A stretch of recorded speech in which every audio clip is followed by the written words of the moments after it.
Indian media, dead end for cricket chief Srinivasan. The Indian media focus on the Supreme Court's decision to bar the country's top cricket official from returning to his post, in a move seen as potentially shaking up the sport.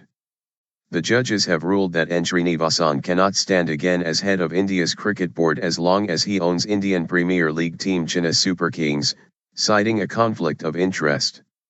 Mr. Srinivasan stepped aside as president of the Board of Control for Cricket in India, BCCI, last year over accusations of involvement in illegal betting and spot fixing.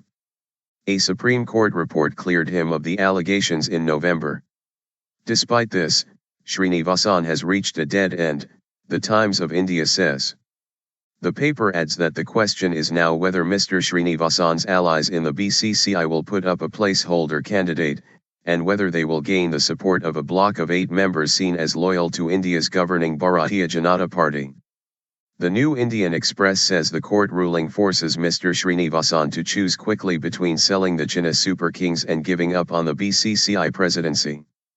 The Asian Age quotes unnamed sources close to Mr. Srinivasan as saying they are confident he will find a way to contest the next BCCI election, either by selling the team or stepping down from the board of India Cement, which controls the club.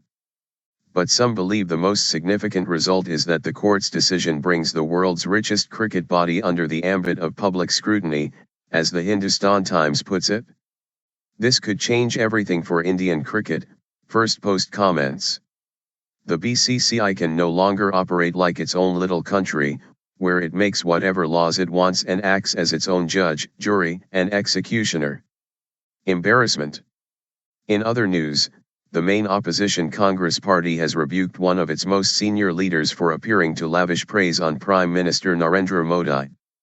Janardhan Dwivedi was quoted telling an online web portal on Wednesday that Mr. Modi's election win last year was a victory of Indianness, in remarks described by the Times of India as causing severe embarrassment to his party.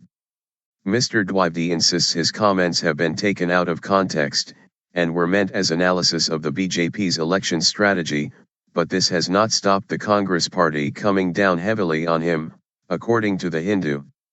Narendra Modi can never be the symbol of Indianness, the Daily quotes the party's communications chief, Ajay Maken, as saying in response. Mr. Dwivedi was also invited to attend the party's disciplinary action committee, although no sanctions have been decided on. Meanwhile, the BJP appears to be enjoying Congress's discomfiture, with Commerce Minister Nirmala Sitharaman saying Mr. Dwivedi's comments were based on fact, and accusing Congress of living in denial, the Hindustan Times reports. Power Angels. And finally, the state of Uttar Pradesh says it will enlist 70,000 teenage schoolgirls as so-called special police officials in a bid to improve its poor record on women's safety, the Times of India reports. To be known as Power Angels, the girls, recruited from school years 10 to 12, ages 15 to 18, will be trained to protect themselves and help others in distress, or say no to nonsense, as officials in charge of the scheme say.